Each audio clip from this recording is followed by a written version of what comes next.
On Christmas Eve in the year 2000, 87-year-old Boyd Burnett died without ceremony in a small hospital in northern Texas.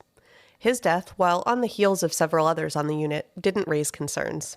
Though Boyd hadn't come in with anything life-threatening, the experienced staff at Nocona General knew that their elderly patients more often passed away in the cold of the winter months. But Boyd would have told a much darker story.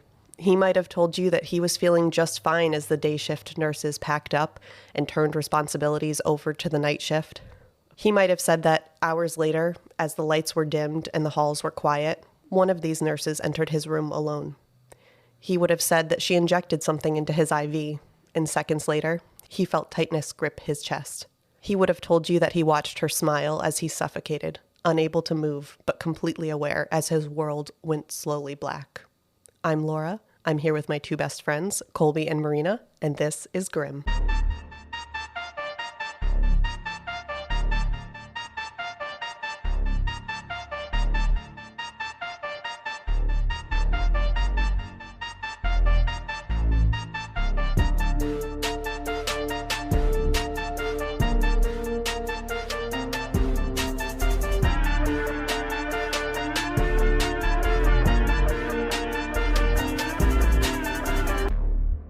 Okay, I didn't like that. Me and Colby are making faces. Mm-hmm. Today is going to be very grim. Extra grim. It will. It is. And I guess the first thing we should address is my delightful voice. My apologies, Gremlins, but I am just getting over COVID. I am finally hit after 2.5 years of making it without it. Feeling better today, but my voice is not, so hopefully we'll get through that. But we are safely distanced and masked and hand sanitized and all that, so we are good. We're good.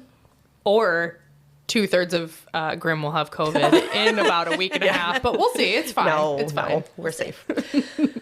Okay, so next order of business is our Patreon shout-outs, and we have a whole bunch, so bear with me as I get through these. So the first one is going to be really fun to say. It is the Church of Z.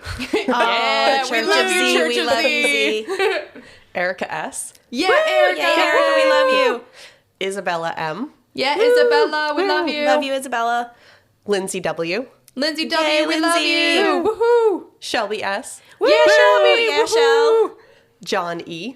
Yeah, John, John, we love you. Thank you.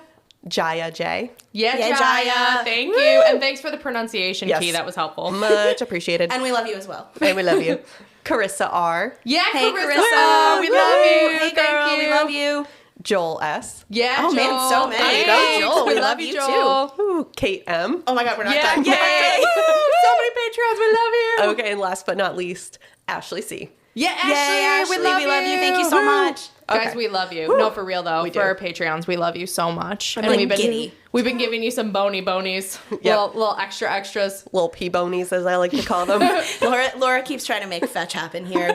We're trying to give her this one. Listen, you now call it a P-bony. We I do. know you do. P-Bony says it's taken off now. Yeah, I like it. All right, so hopefully you guys have enjoyed those episodes. Let us know if there are things you want to hear that are exclusive to Patreons. We'll get those out there. Yeah, and if you're our top tier, you could tell us on the Discord server, and we'll we'll hook you up. We're Join having a lot us. of fun out there. All right, you ready to get into it? I'm ready. Okay, so today we're going to talk about Vickie Dawn Jackson. And when I was looking her up, there is a Victoria Jackson who is a perfectly loved actress and comedian who was on SNL from 1986 to 1992. So just want to clear her name. That Not is that not one. who we're talking about. That's unfortunate. Yeah, it would have made things quite interesting. But You no. said her middle name was Dawn. Yes, and I saw in a few places that she goes by Vickie Dawn, like as in uses it for her whole first name, and sometimes just Vickie. I'm going to say Vickie throughout because it's a lot easier. Okay. But On your lungs at the moment. yeah, I know.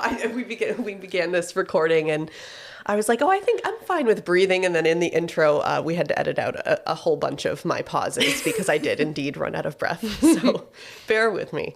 All right. So typically I like to start with the childhood of the subject of a case because I think it is helpful to paint a picture of the person behind the behavior.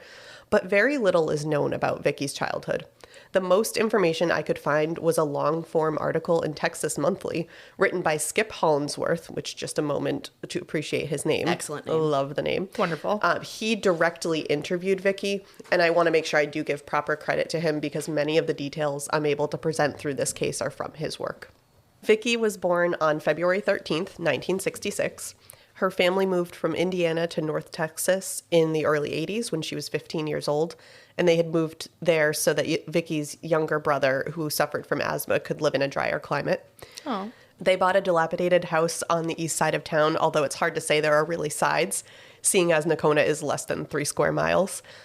So small. Wasn't there another case that something was 3 square miles? Funny, I said exactly the same thing because I was saying, it's home to just 3,000 people. It's a dozen miles south of the Oklahoma border. And that's apparently the going rate of murder towns because that's almost exactly the same stats as Delphi. Delphi, yeah. Yes. Yep. The 3 square miles. Yep. And 3,000 people. Again, apparently the going rate. So. Guys, listen, learn, and stay alive. If you are in a 3 square mile town with 3,000 people, move. Go to the big cities. You're much safer there. For your own safety, just move. I hear New York City is very safe this time of year. Nocona does have a lake as well as an 18-hole golf course, airstrip, and a hospital. So they managed to fit a whole lot in those 3 square miles. So the 3,000 people are all on top of each other to make room for the golf course. Oh, they're in a single condominium building. Like it's just like a plot. They're all there, and then exactly. there's the airstrip and the Exactly. hospital. Planned communities. Yep. So Vickie's father worked as a mechanic and her mother worked double shifts at the Nocona nursing home as a cook. Vickie joined her mother at the nursing home when she was in high school, working in the laundry room.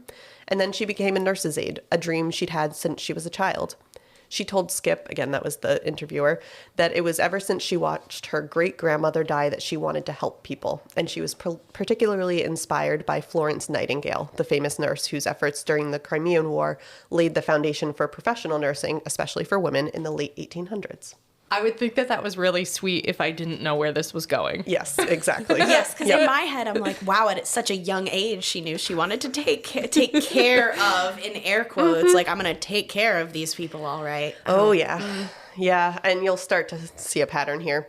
Beyond work and school, Vickie didn't have many friends or hobbies, but she would sometimes spend her free time alone in the game room in town playing Mrs. Pac-Man. It was here, when she was a junior at high school, that she met construction worker Johnny McLaughlin. Johnny was 5 years older than Vickie, and she was smitten. So much so that just a few weeks later, she and Johnny were married in front of the justice of the peace. That escalated very quickly. Very quickly. Yep. But before Vickie even graduated high school, the fleeting romance fizzled, and the two divorced. That's a shocker. Yep. I'm People were shocked. so surprised. But also, can you imagine being divorced before graduating high school? No. Like that, wow, that girl has led a very different life. And this was not in the 50s. This was like the early 80s. So Wow. And you said you can't imagine being divorced before graduating high school. I can't imagine being married before graduating high school True. either. So I mean, True. really, the two go hand in hand. True. Shortly after, in 1984, Vickie began dating a man named Leroy Carson, a self-employed mechanic. She soon became pregnant, and the two married in May 1985, moving into another small, dilapidated house across from her parents.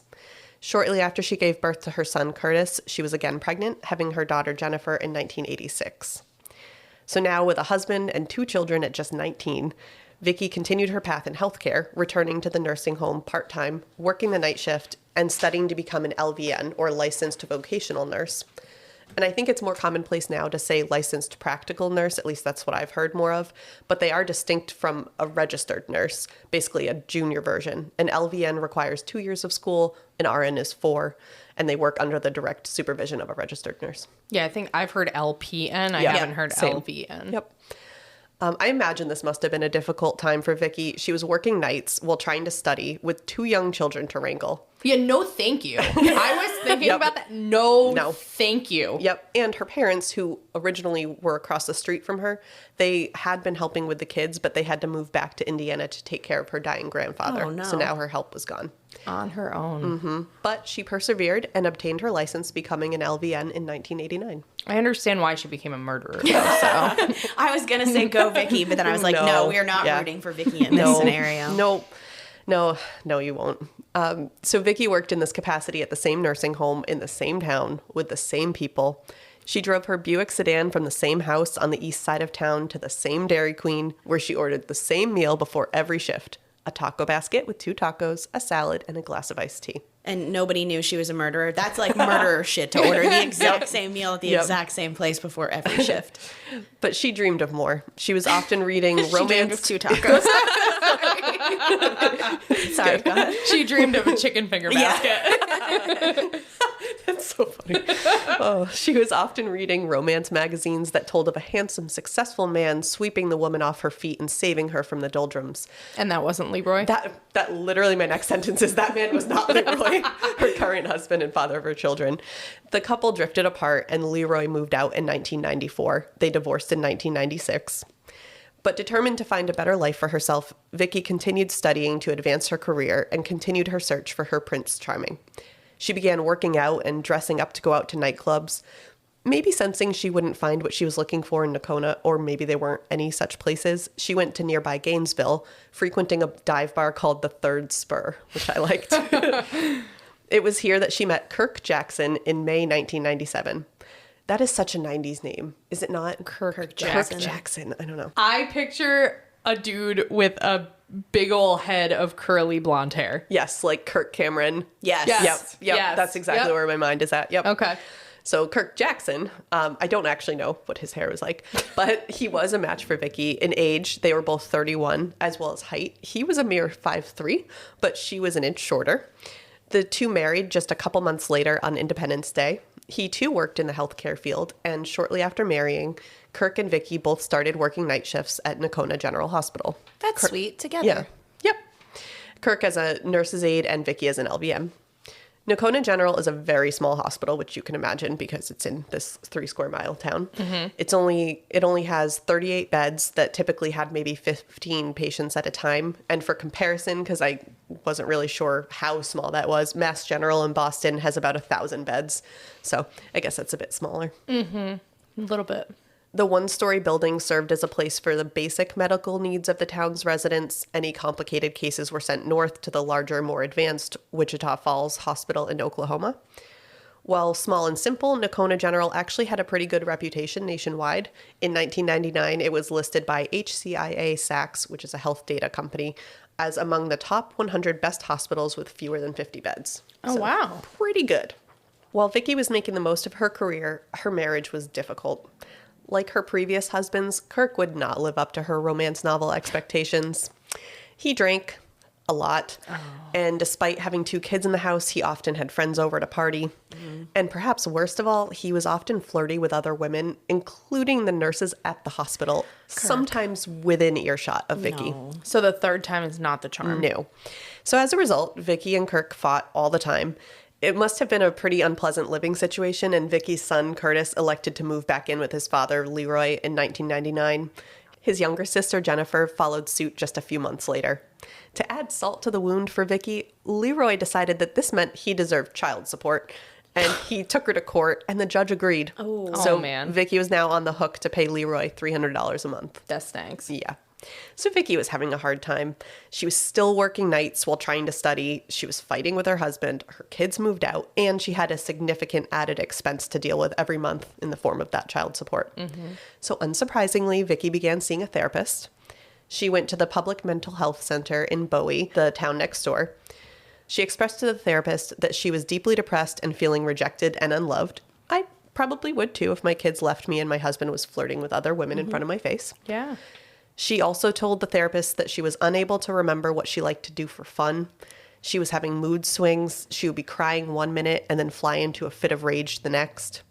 Jennifer, her daughter, told Skip, the author of the article I read, that when she would see her mother on the weekends, Vickie would be sitting on the little steps outside the front door, staring at nothing, or she'd stand at the kitchen stove, stirring things in a pot, her mind a million miles away.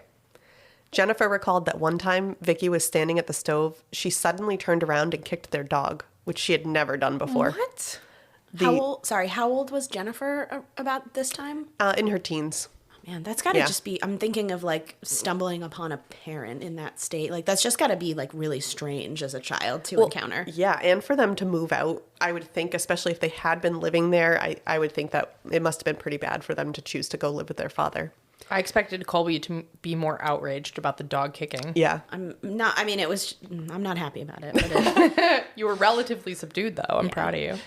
And their dog, just a funny aside, their dog was a little chihuahua named Killer. it's okay. You can kick a chihuahua. It's not a dog. It's a rat. Vickie's mental state continued to worsen, and she was diagnosed with bipolar disorder. According to the Mayo Clinic, bipolar disorder, formerly called manic depression, is a mental health condition that causes extreme mood swings that include emotional highs and lows. In the lows, the person may feel sad or hopeless and lose interest or pleasure in most activities. So remember, Vickie had told the therapist that she couldn't remember what she liked to do for fun. When the person's mood shifts to mania, they may feel euphoric, full of energy, or unusually irritable. These mood swings can affect sleep, energy, activity, judgment, behavior, and the ability to think clearly. Episodes of mood swings may occur rarely or multiple times a year, and while most people will experience some emotional symptoms between episodes, some may not experience any. Now, if you asked Vickie to define what bipolar means, she might tell you what she told her daughter Jennifer when Jennifer asked, which was, "It means I could kill you and get away with it." Oh, okay. Thanks, Mom. I don't remember reading that on the Mayo Clinic website. No, I don't think that's what that means. And that at that time, Jennifer was just 14, and she said she was telling Skip this. She said she didn't think Vickie was talking directly about killing her, but she felt that something was crumbling inside of Vickie, which is heartbreaking. And the next time that she stayed over, Jennifer slept with a baseball bat next to her bed, just in case. Yeah, I don't blame her. I'd be a little freaked out too. That statement is giving me Catherine Knight vibes. Yeah. She was like, I'm crazy and I'll get away with murdering you. Yeah. Very similar. Yeah, so to sum it up, things were not good for Vickie. She was frustrated that she was working so hard to study, but she wasn't being promoted. Her patients were difficult. Her home life was miserable. But she really kept this sour attitude to herself. To others, she was always kind, patient, and sweet. Patients and coworkers alike raved about her. That is, until December 2000, when a series of suspicious deaths swept through the floor. Oh, and they stopped saying nice things about her. Her dead patients were not saying nice things about her. On December 11th, Donnie Jennings was in the midst of yelling at Vickie, who was trying to adjust her bed for the night. Vickie fluffed the pillow, dodging the frail swings of the 101-year-old, whose aggression came from a place of confusion. Donnie was in the hospital for dementia, but that didn't make it any easier for Vickie. At her wit's end, and likely with all the injustices of her life floating through her head, Vickie made a decision. She slipped out of Donnie's room to a nearby crash cart and grabbed a vial of Mivacron. Mivacron is the brand name of the drug mivacurium chloride. Mivacurium chloride is a muscle relaxer intended to temporarily paralyze a patient while they're being intubated. It's a short-acting drug, but if not combined with intubation and manual breathing, the recipient would be unable to inflate their lungs to breathe due to the paralysis. Oh, God, and they suffocate. That's completely aware and awake. Unfortunate. Worst nightmare. Yes. So Vickie re-entered Donnie's room. Ignoring the elderly woman's yells, Vickie injected her IV with a deadly dose of Mivacron. She looked on while the drug coursed through Donnie's veins, rendering her unable to move but fully conscious. Over the course of several agonizing minutes, Donnie suffocated to death, because it is not quick. You are suffocating. Terrible. That is honestly my worst nightmare. I used to take voice lessons, and my voice coach would make me hold my breath, and I would secretly breathe while I was doing that because my brain panics. of and it's course. like, you cannot breathe. You're suffocating. Please breathe. And I'm like, okay, I'll breathe. And that's, wow. Ooh, that's a really shitty way to go. It's like awful. Very maniacal of Vickie too, to like have that be. There's so And many. to There's watch her. so many drugs Yes. in the hospital that you have access to, and then you did one that would cause a slow and painful death, and you just watched. Exactly. Vickie calmly walked out of the room and alerted the other nurses to the situation. They were unable to resuscitate her. Despite how well Donnie was known in town, she was the matriarch of one of Nocona's founding families. Her death was written off as being due to old age. She was 101, right? Yeah. Not a bad victim to choose to murder because Exactly. you're 101. And so Vickie continued her shift, no one the wiser. Wow. The next week, Vickie once again had her hands full with 87-year-old farmhand L.G. Hudson. Worse than Donnie, L.G. knew what he was doing. He was in the hospital for a broken leg, but that didn't stop him from harassing Vickie. He would slap her butt when she walked by and always stared at her breasts anytime she was assisting him. He would refer to her as Nurse Tits, and I'm sorry. I would be pissed too, but it does actually really make me laugh. You have sexually harassed the wrong nurse, my Right. friend. This was yes. not the right lady to do that to. Yeah, so although I laughed, the difference is I would laugh and move on. Vickie sought revenge. On December 20th, she grabbed another vial of Mivacron and injected LG. Perhaps feeling energized by the thrill of her silent power and confident from the lack of suspicion, Vickie struck again only 20 minutes later. Oh, wow. my gosh. She walked down the hall to 62-year-old Sanford Mitchell. The retired supervisor of an electric company was defenseless.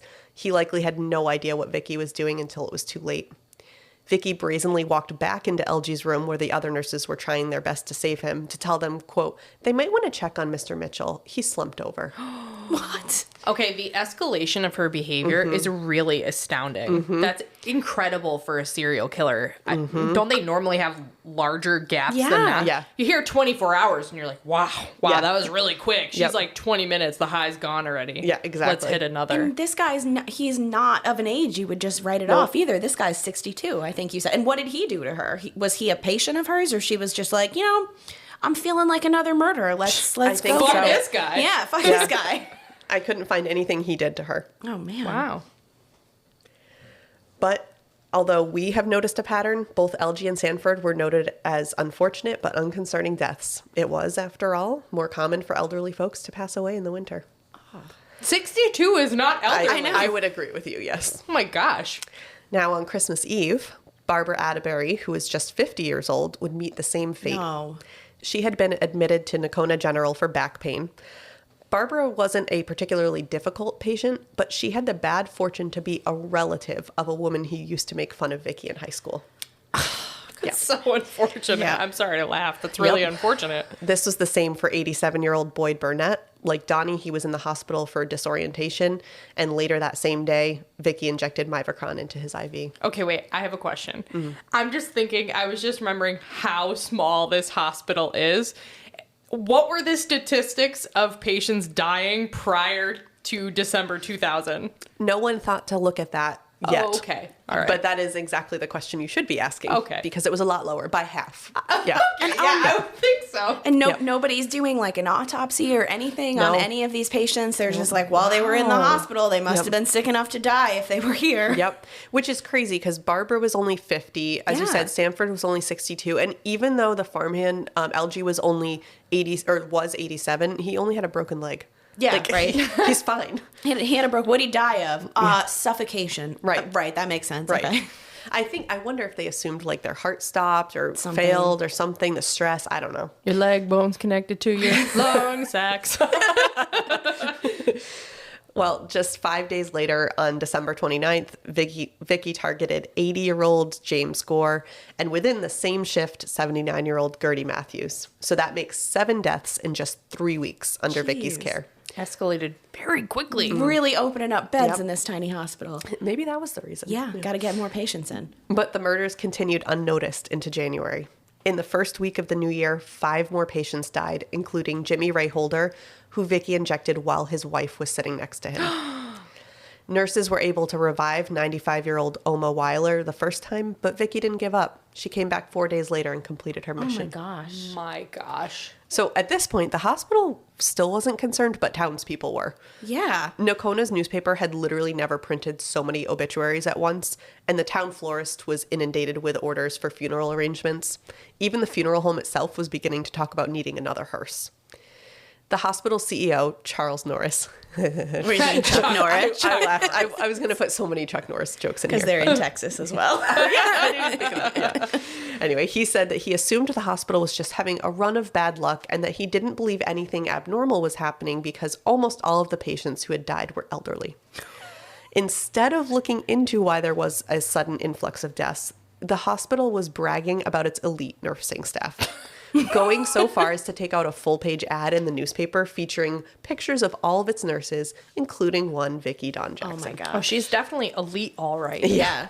I wonder if the ad was before or after the obituaries of all the people that Vickie killed. Just curious. She's Yeah. in a league of her own as well. Vickie continued her trail of terror. On January 11th, she killed 82-year-old retired mechanic J.T. Nichols. 3 hours later, 78-year-old retired rancher and oilman John Williams, whose son Vickie used to have a crush on, but he ignored her. I'm concerned with how many people she's killing in a day. Yeah, this is a lot. Oh, yeah. The hospital's still not worried about anything. Not yet. Just elderly people perishing. Yep. It's winter. It's winter after it's death season. On January 30th, Vickie took revenge on 82-year-old Orville Moore because the former ranch hand had once called her a fat ass. Okay. This is like... But it seemed that Vickie didn't need revenge to have a motive. Minutes later, she injected Mivacron into the IV of 14-year-old Lydia Weatherreed, who was in for appendicitis and quickly left the room. Dude! Lydia's mother was sitting right next to her, and when she began to scratch at her throat, because it's not instant, it like begins to paralyze you, her mother ran to grab someone who was able to revive her. Oh my gosh, thank God. The next day, Vickie's first victim was 46-year-old Donna Kernut. Donna had enough breath left to call the nurses station, who came in, but she never regained consciousness and died a few weeks later.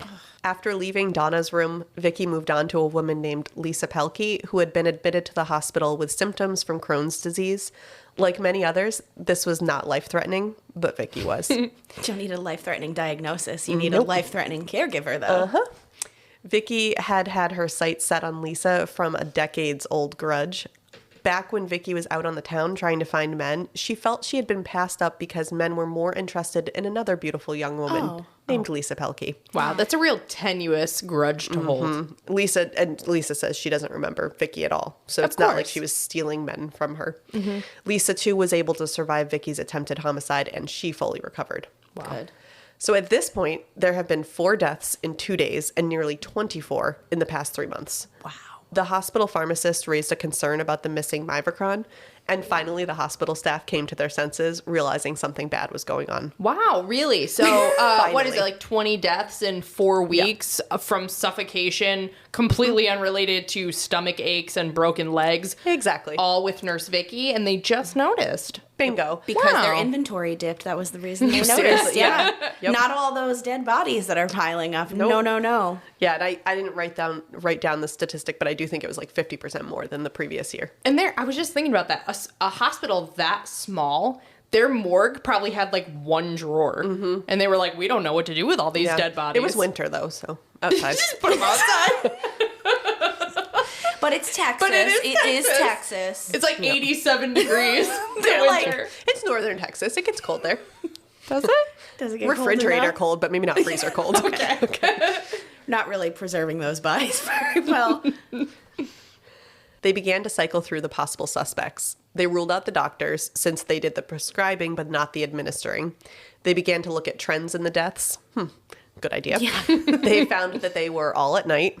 And so they looked at who was working each of the shifts. And of course, it was Vickie. And in fact, she was always present, either known as the last person to see the patient or the one to alert others. How curious. Weird. And in the latter case, she was always calm, lacking the urgency one would expect. But How would you ever talk your way out of this?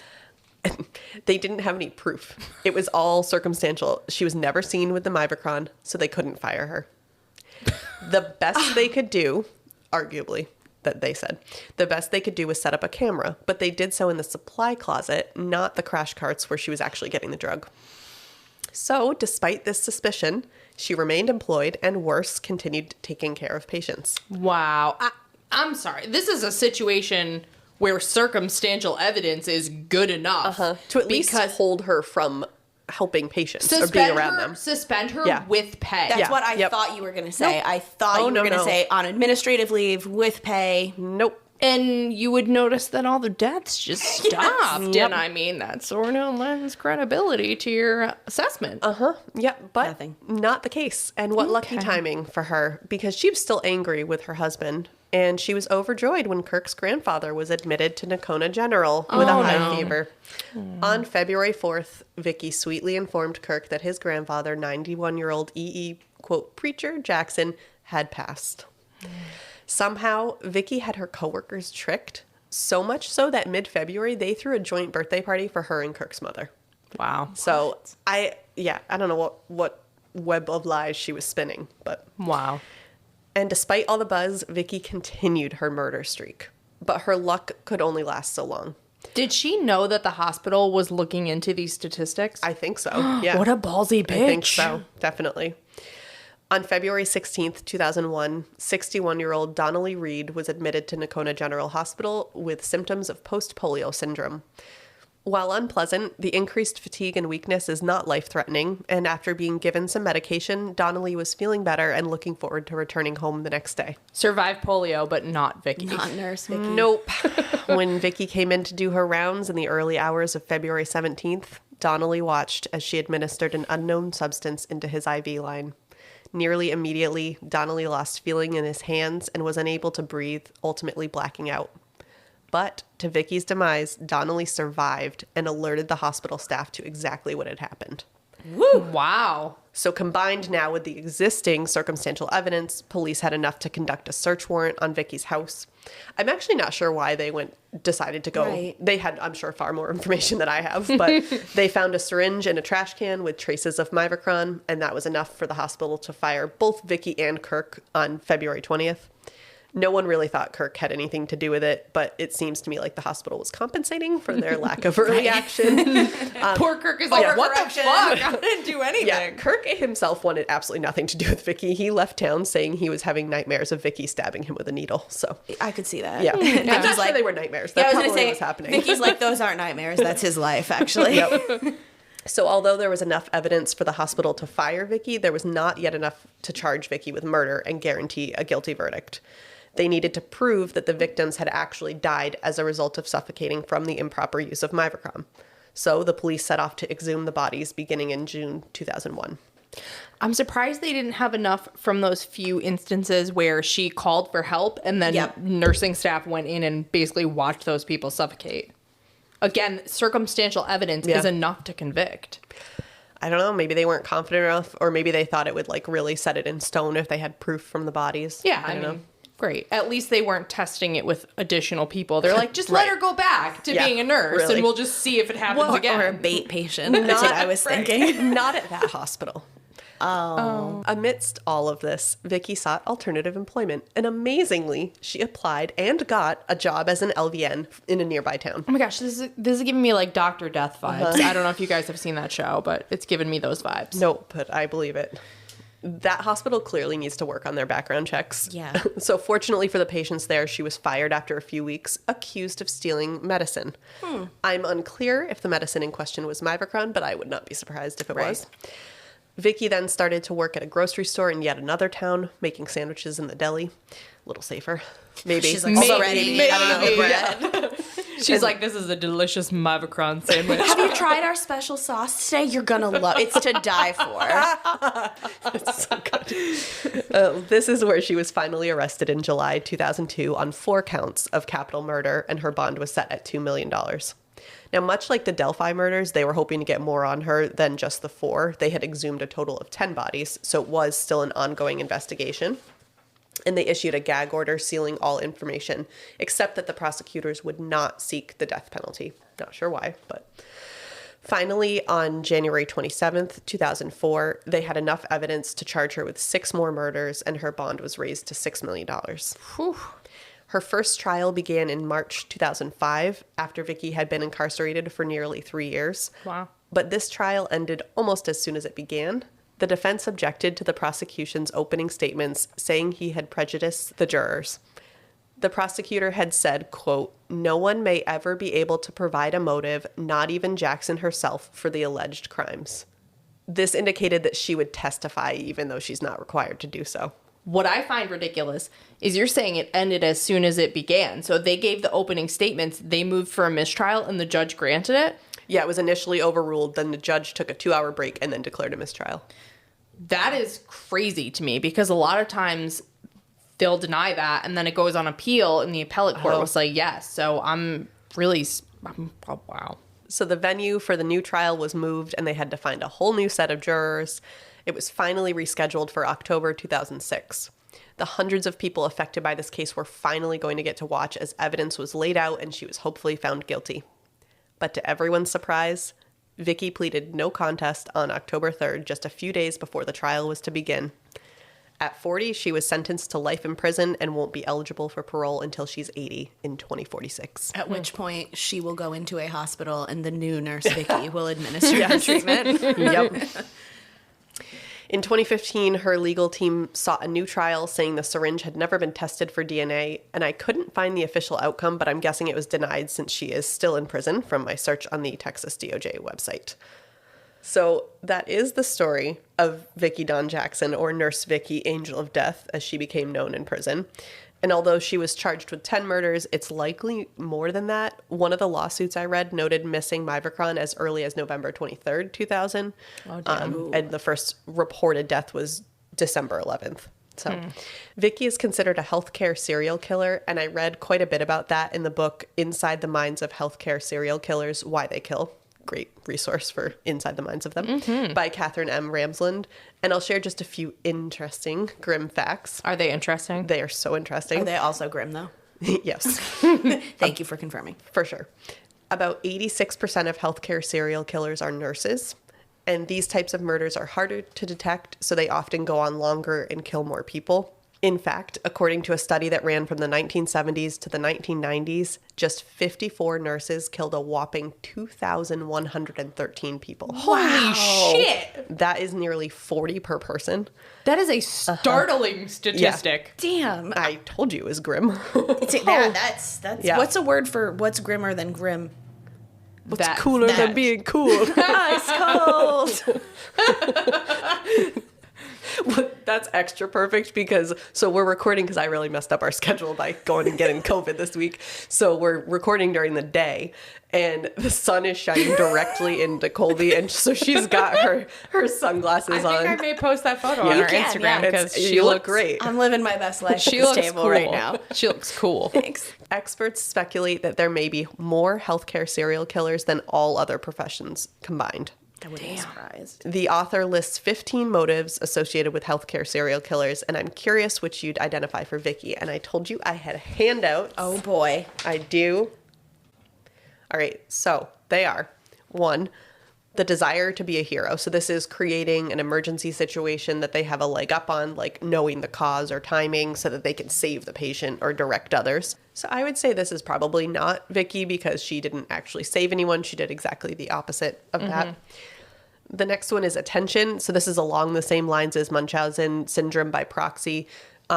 They may want to show how clever they are, that sort of thing. But maybe you could argue that she was going for attention, but she kind of I think she liked not knowing, or that people didn't know it was her. I don't know. Like the thrill. I'm looking at this. I didn't even need to get to 4. I think she did it for thrill. She's a thrill killer. Yeah, this is not Munchausen by proxy. So the next one is experimentation. The example given was actually H.H. Holmes. So go back and listen to episode 22 to learn more about what he did.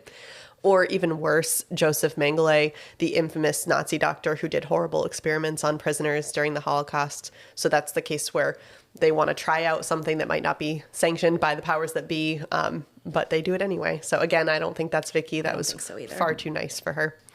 Then 4, Colby mentioned, is thrill. Totally agree. H.H. Holmes was also mentioned for this, but they just get excited from killing or watching someone be killed. I have no idea if anybody that listens to us is also a gamer like my husband and I are, but producer Mike and I just played a video game called The Devil Within Me, and it is based on H.H. Holmes and a serial killer in the video game who's inspired by H.H. Holmes, and there's a literal murder castle that you explore with moving walls, and it's awesome. It's absolutely insane. Highly would recommend. Oh, that's awesome. I think it's also the thrill too, because she was doing it twice, 3 times in a night within 20 minutes of each other. So it's almost like a high that wears off quickly, and she has to keep seeking the high. Or the next one too, as well, is a good one. Yep. So the next one is power or control. Often men, but we do see this in women, usually driven if they've been victimized sometime in their lives. I could see this one. Certainly it's a power thing to have them die that way. And then definitely having been through 2 divorces and then having trouble with her 3rd husband, I can definitely see her relating to that one. There were a couple that she knew or had some sort of a connection to as well. that's so I true. could see that being like the power or control play for them specifically. Like it doesn't have to be just one motive, right? Yep. Yeah, definitely. I had a few starred here. The next one is necrophilious voyeurism. So they cannot relate well to living people and have a keen interest in sickness and in insensitivity to tragedy. No. Not only do they enjoy the killing, but the effect on other people. I don't think so, because I think the only case where she did is when she killed Kirk's grandfather, and that was very directed, and all of her things were directed revenge It was like type. a vengeance, yeah. The next one is relief from inner conflicts, acting out against others to gain relief from the stress of their inner turmoil or depression. No. No? I thought I could maybe. see this Yeah. as a strong candidate Yeah. because she had a lot going on and I think she seemingly felt slighted Yeah. because she wasn't advancing Yep. in her career the way that she thought she should be. So I could see it. Yeah. And again, there's no right or wrong answers here. I just thought it was interesting to look through these motives that the book had laid out. Do you realize who you gave this handout to, though? You gave it to Marina and I. I There know. are right answers, and we will get the right answers. So the next one is fear of loss of control. These people have childhood experiences that turn them into adults who need to exert control over their worlds. I thought maybe, depending, I don't know. We don't know a lot about her childhood, Yeah, right? You said. exactly. The next one is predatory challenge or addiction, a compulsion to beat the system or measure oneself against each new safeguard. No. I could see her as a predator. She's the apex predator, at least in this Yeah. hospital in this town. Well, she's a predator, but I don't know that it's to beat the system. Not the addiction part. I would have thought like Yep. can I get away with it? Because what the Oh, well, that's murders the- within 20 minutes or something. That I'm wondering, like, is it a little bit of a game? Yeah. Well, yeah, and the fact that she knew that the hospital was Yeah, investigating right. it and she continued, okay, Yep. I changed my mind. Maybe a little bit this one. Put a star next to it. This is what being an economics major gets you: the We can ability argue to it. argue Yep. and just never accept that you're wrong as long as you can back up your points. That's also being a lawyer. I really, truly have missed The my law- calling on the law- multiple fronts. Yeah, the law is whatever you argue that it is. I am the law. Perfect, because you're still wearing your sunglasses. Yeah, bitch. I wear my sunglasses at night. Anyways, you. Except it's 3:30. I digress. And speaking of disdain, so the next one is disdain. Their disdain for the patient often mirrors their disdain for themselves, or they're just narcissistic. Oh, yeah, that's a good one. Yeah. Yeah, that's a good one. I guess, because I wasn't originally thinking it was her, because she didn't really dislike the patients per se, but I could see that maybe she was unhappy with herself and where she'd landed. I don't know. Yeah, but didn't she pick people? She's like, one time True. they called me fat, so fuck them. Sometimes she did, and Yeah. then sometimes she didn't. The next one is perverted compassion, killing done in the name of mercy. No. And then the last three are pretty self-explanatory: easing the workload or laziness, profit, or making your colleagues look bad. No, none of those. None of them. And I am laughing thinking about like I got a lot of shit going on at work. I wish a few of these patients would just die so I could have a lighter caseload. Yeah. Let me help them along. And if you're counting along at home, it is actually, I can't remember if I said it was 15, but it's only 14. I just had added an extra number in here, so ignore that. It's that COVID brain. It is, yep. So I thought that was just a fun exercise to kind of evaluate Vickie against these motives. Wait, which ones did you have starred? Because you said you had a handful I starred. had thrill, power or control, relief from inner conflicts, and fear of loss of control. But I could be argued in some of the others. And like you said, it's not just one. And there are no right answers. Sorry. Yes, Or there wrong. are. There are right ones, and there are certainly wrong ones. We're right, Colby. High five. 100%. I'll grade your papers after. Thank you. Do you have gold stars, though? I'll bring 'Cause them I next need time. them. Yeah. Okay. So one last thing. I had mentioned that Vickie was inspired by Florence Nightingale. In fact, she had taken the Nightingale Pledge. As you probably know, nurses and other medical professionals take the more widely known Hippocratic Oath, which is the one that includes the do no harm. The Nightingale Pledge takes that even further and focuses on ethics. It reads in part, "I will not take or knowingly administer any harmful drug. I will do all in my power to maintain and elevate the standard of my profession. And with loyalty, I devote myself to the welfare of those committed to my care." So I would say she did not follow any of that, and certainly not the do no harm part. So just a very interesting story. Thought I'd bring that to you guys. Is it interesting? It is. It's very interesting and grim. Lots of murders. No A mystery, lot of really. murder. We only- haven't done a medical one like that, so No. it's different. Yeah. The mystery is why the hospital didn't look Yes. into this earlier. For such a small hospital, I'm thinking a huge hospital where they send older people or complex cases, you would expect more deaths like that. Yep. But such a small hospital like that, I'm thinking we're in a town that has a smaller hospital, still not as small as that. And I would think that if the deaths increased by 50%, they would look into it pretty quickly. Totally. I would hope so. And I couldn't find the results of them, which is why I didn't include all the details because I wanted to know the closure, but there were a bunch of civil suits from the families of the people that died against the hospital and all that. Yeah. I have to assume they were settled or something. I just couldn't find any They results. paid. So, They paid. Out of court. Yeah. So, but yeah, so that is the story. Thanks for bearing with my voice. I think, by the next time I do an episode, I should sound all better. You did a great job. We thanks. love you. Yeah, Thanks, guys. good job powering through. In the meantime, our show is free, as is our love for our gremlins. We know that everyone expresses themselves differently, and if your love language is spending money, as I know mine is, and you want to donate to our Patreon, you can check out all the Grimmy details by searching Grimm, a true crime podcast, on the Patreon app or website. Your support will help offset our costs for some sweet new equipment to continue to assault your ear holes with tragic tales told with the crispest audio, get set up with the merch that people have been begging us for, and allow us to restock our ever-dwindling supply of wine. The best way to get all of this info is to follow our socials. You can find us on Instagram at Grim Crime Podcast and on Facebook, Grim, a True Crime Podcast. As a reminder, we're streaming on just about every platform. If there are other places you want to listen and we're not there, let us know. You can send us an email at grimcrimepodcast@gmail.com, and that's also where you can send case suggestions or DM us. Wherever you do listen, please rate us, or even better, leave a written review. Thanks for being here, and remember, listen, learn, and stay alive. Until next time, because the future is grim.